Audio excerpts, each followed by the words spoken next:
Thank you, Contest Master, fellow Toastmasters and guests. Bread is a menace to mankind.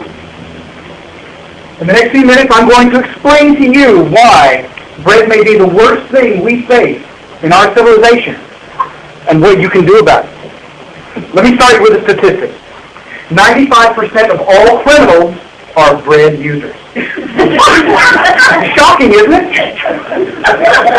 Now, you're asking, are we talking about the same thing, Ed, this baked dough? Yes, I'm talking about bread. And don't get me wrong, I love bread. Bread's wonderful. The smell of it baking is just, salivate at it. And you think, but bread's good. Bread's wholesome. It's a wonderful thing. I'm here to tell you, that's what bread wants you to think. Now bear with me. You have to understand that bread has three attributes. Bread works slowly, bread is addictive, and bread removes obstacles. Doesn't make any sense, but it will. Bread works slowly. Bread needs time to let its plan ferment and bake. It needs time to affect us as a society. It works slowly, and the longer you consume bread, the more likely you are to be affected, whether directly or indirectly, by it. Now, because bread works slowly, bread must be addictive. It needs you to keep eating it. Think about how much bread we eat all the time. You have toast and biscuits for breakfast. You have sandwiches, buns on your burgers. You've got loaves of bread at dinner. It's everywhere. Is it because it's so versatile? Oh, no! It's because bread wants you to eat it. It can't work unless you're eating it. What is, of course, bread removes obstacles as well. It's addictive, so it needs you to eat it, so it must remove the obstacles that will prevent you from eating it. I'm going to use as an example the Atkins Foundation. For those of you who are familiar with the Atkins diet plan, you know that bread is one of the worst things you can possibly eat. The Atkins diet plan would tell you this is because of carbohydrate count. I think if you were able to ask Dr. Atkins, he could have told you what was really going on.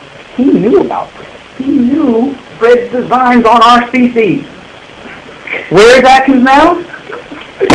Bankrupt. They filed for bankruptcy just a few months ago, and Dr. Atkins just passed away. Where is bread? Still as strong as ever. So, let me give you some historical examples. We can look at history and see that bread lifts us up to heights more than we can imagine, and then dashes us into the field of history like so much shadow. Ancient Egypt. What we know the most about the ancient Egyptians was about their bread-making techniques. The Egyptians had over 30 varieties of bread that they ate on a regular basis. Where is ancient Egypt now? They're gone. Ancient Greece. Ancient Greece was absolutely addicted to it. Their entire cities would have rivalries over who could bake the best bread. We have a quote from Eubulus, a Grecian author, that says, "'Tis a hard thing, beholding Cyprian loaves, to ride idly by, for like a magnet do they draw the hungry passenger." Where is ancient Greece now? It's gone. Ancient Rome conquered the largest amount of land mass the world has ever known. Ancient Rome had a baker's guild. The baker's guild, unlike all of the other laboring professions, was not populated by slaves. The baker's guild were free men, but they were slaves in their own right, in that once you were inducted or even born into the baker's guild, you could never leave. Where is ancient Rome now? It's gone. However, the baker's guild still exists. Dark Ages Europe.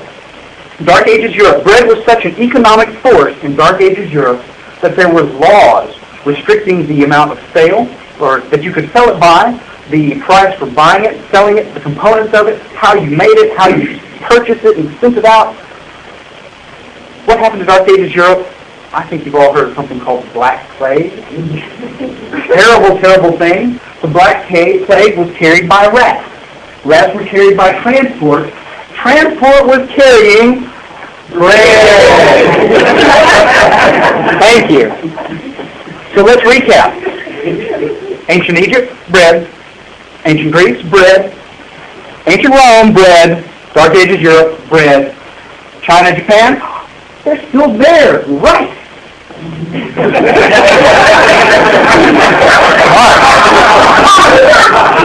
Now, and this is going to shock you, the U.S. is today's largest producer and consumer of bread products. I think you can see where this is going. What can we do about it? My first proposal is that we start an education program aimed at our children. It's called Jam Alone. Ditch the toast, keep the jam. Kids are going to love this program. They'll eat the jelly right off the spoon. It's not a hard thing to implement. If we train them now, it won't be a problem. They won't be bread users in the future. The second thing is to educate yourselves. Know the effects of bread. Understand bread throughout history and the effects it has on our people. When you go to eat a burger, ditch the bun. You go to a restaurant, they offer you a basket of rolls, say, no thank you. Be aware. Finally, I'm not going to count the cake in the back there. Don't talk about this around bread.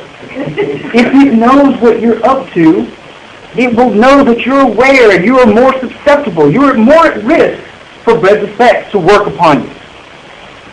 Fellow Toastmasters, I think that with your now new awareness, if we work together and remain vigilant, that we may be able to save our society.